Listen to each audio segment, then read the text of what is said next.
40တန်းဝင်စီရန်နယ်တိုရဲ့အများနဲ့မတူညီတဲ့ထူးခြားမှုချက်လက်များ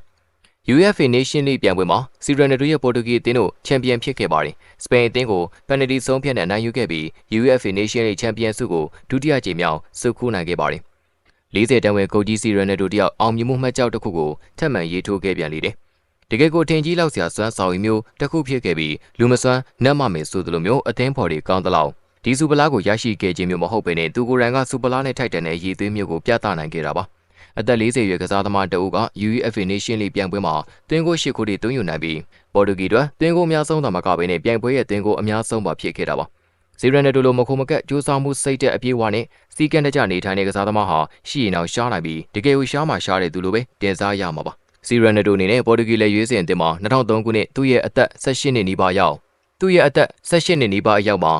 စတင်ပါဝင်ခဲ့ရပြီးတော့ပေါ်တူဂီကသူမတိုင်မီကအောင်မြင်မှုဆိုတာလက်လော်လာလာမရရှိခဲ့ပါဘူး2009ခုနှစ်မှာစီရန်နယ်တိုကပေါ်တူဂီလက်ရွေးစင်အသင်းရဲ့အသင်းကောင်းဆောင်စတင်ခန့်အပ်ခံခဲ့ရပြီးသူ့ရဲ့လက်ထက်မှာတော့ပေါ်တူဂီအသင်းဟာနေချင်းညာချင်းစူပလာအောင်မြင်မှုတွေကိုစုခိုးနိုင်ခဲ့ပါတယ်2016ခုနှစ်မှာတမိုင်းတစ်လျှောက်ပထမဦးဆုံးအဓိကစူပလာဖြစ်တဲ့ယူရိုချန်ပီယံဆုကိုအင်ရှင်ပြင်သစ်အသင်းကိုအနိုင်ရကချန်ပီယံဖြစ်ခဲ့တာပါ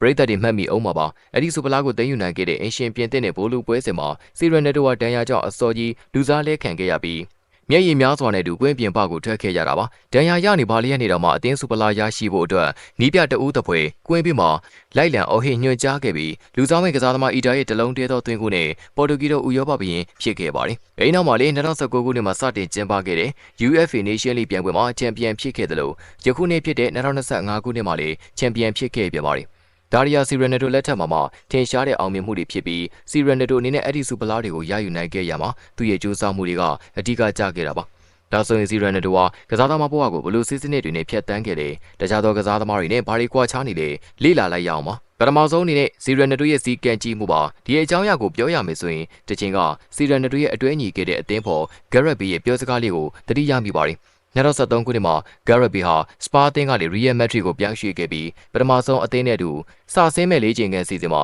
တခြားသူတွေထက်နိုင်ဝက်စောရအောင်သွားခဲ့ပါတယ်။အဲဒီမှာသူတက်စောကလေးချိန်ကန်စီစဉ်ကိုရောက်ရှိနေသူတို့ကိုတွေ့မြင်ခဲ့ရပါတယ်။သူကတော့တခြားသူမဟုတ်ပါဘူး။စီရန်နယ်တိုပ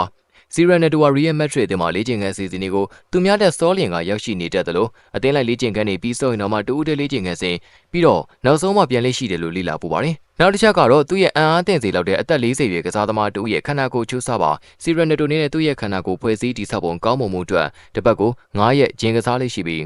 းတရက်ကို4နာရီတိကစားလေးရှိပါတယ်ကျွန်တော်တို့ကြားဖို့မှာပါဂျင်ကစားခြင်းရဲ့စန့်ကျင်ဘက်ဟာဘောလုံးကန်ခြင်းလို့ဆိုကြပြီးလက်စတာစီးတီးတက်ဆင်မှုဟောင်းဖာဒီယာသူ့ဘဝမှာဘယ်တော့မှဂျင်မကစားခဲ့ဘူးလို့ဆိုခဲ့ပြီးဂျင်ကစားတာဟာသူ့ရဲ့မြန်နှုန်းမြင့်ပြေးအားကိုထိခိုက်စေတယ်လို့ဖွင့်ရခဲ့ပူပါတယ်။ဒါဆိုရင်ဖာဒီရဲ့အဆိုအရတပတ်မှာဂျင်9ရက်ကစားတဲ့စီရန်နယ်တိုဟာဖားကြောင့်မြန်နှုန်းမြင့်ပြေးအားတွေပြသနိုင်ခဲ့တာလေ။နောက်တစ်ချက်ကတော့စီရန်နယ်တိုဟာစီးစနစ်ကြီးသူတူဦးဖြစ်ပြီးသူ့ရဲ့ခန္ဓာကိုယ်မှာတက်တူးလုံးဝမထိုးခဲ့ပါဘူး။အကြောင်းကတော့စီရန်နယ်တိုဟာအသက်နဲ့လိုက်အောင်ပဲသွေးလူတန်းမှုတွေလှုပ်ဆောင်ဖို့ဆုံးဖြတ်ထားသူတူဖြစ်ပြီးဆိုလိုရင်းကအသက်40မှာသွေးချိန်40လူတန်းဖို့ဖြစ်ပါတယ်။တက်တူးမထိုးတာဟာသွေးလူတန်းရမှာအခက်တွေ့စေခြင်းမရှိအောင်ဆူလိုထားပြီးဒါဟာလည်းတခြားသူတွေအတွက်ယူနက်နဲ့အတွေးတစ်ခုလို့ဆိုနိုင်ပေမဲ့ဒါကလည်းစီရန်နယ်တိုရဲ့ယုံကြည်မှုတစ်ခုပါနောက်တစ်ချက်ကတော့စီရန်နယ်တိုဟာမိသားစုအများတက်တန်ဖိုးထားတတ်ခြင်းမှာစီရန်နယ်တိုရဲ့ ES 2ဖြစ်ခဲ့သူရုရှားမော်ဒယ်အိုင်ရီနာရှေ့ဖာစီရန်နယ်တိုအမေဖြစ်သူရဲ့မွေးနေ့ကိုအကြောင်းကိစ္စတရက်ကြောင့်မလာနိုင်ခဲ့ရာကစလို့ပြဿနာတက်ခဲ့ပြီးစီရန်နယ်တိုရဲ့အိုင်ရီနာရှေ့တို့လမ်းခွဲခဲ့တယ်လို့လေ့လာခဲ့ပူပါတယ်ဒါပြင်အခုလက်ရှိတွဲနေခဲ့တဲ့စပိန်မော်ဒယ်ဂျိုဂျီနာဟာအိမ်ဝန်းကိစ္စတွေကလေးထိန်းတာတွေကိုအောက်တက်ကြအောင်လှုပ်ဆောင်တက်ခဲ့ဘူးသလိုစီရန်နယ်တိုကသူမကိုရွေးချယ်ခဲ့တဲ့အချက်တွေကတစ်ချက်လို့စီရန်နယ်တိုကအင်တာဗျူးတွေဖြည့်ကြားခဲ့ပူပါတယ်ဒီယာရီယာစီရန်နယ်တိုရဲ့တခြားသောဘောလုံးသမားတွေနဲ့မတူညီတဲ့အချက်တွေလိုပဲစိုးနိုင်ပြီးတော့အောင်မြင်သူတွေတာမန်လူတွေထက်များစွာစူးစမ်းအားထုတ်မှုတွေလှုပ်ဆောင်တာဟာတိကျတင်ရှားစေပါတယ်ဒါအပြင်စီရန်နယ်တိုဟာဘောလုံးလောကရဲ့ greatest of all time ကစားသမားတူဖြစ်တယ်လို့လူများလေးစားအားကြရတဲ့ကစားသမားတူဖြစ်ပါတယ်သူရဲ့နာမည်ကြီးတဲ့ဇူးလို့ခေါ်တဲ့အောင်ပွဲခံတဲ့ပုံစံဟာလည်းတကဘာလုံးကိုကူးဆက်စေပြီးကလေးကစားဒီလိုအောင်ပွဲခံတဲ့ပုံစံတွေကိုအားကစားပြန်ပွဲတွေမှာသာမကအားကစားပြင်ပမှာပါမြင်တွေ့ရလိမ့်ရှိပါတယ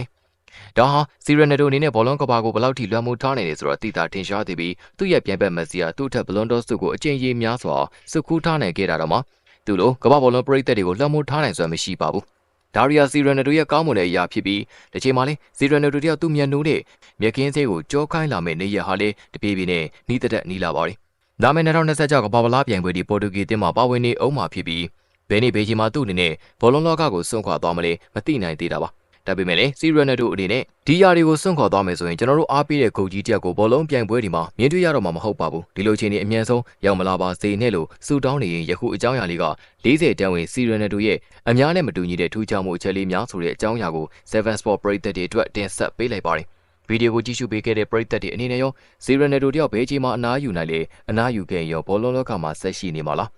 ဘလို့မြင်မိကြပါလေဗီဒီယိုရဲ့ comment အောက်မှာဝင်ရောက်ရေးသားခဲ့ကြပါအောင်ဒီနေ့စီစဉ်လေးကတော့ဒီလောက်ပါပဲပရိသတ်တွေကိုနှုတ်ဆက်ကြပါတယ်အားလုံးပဲတက်တာပါ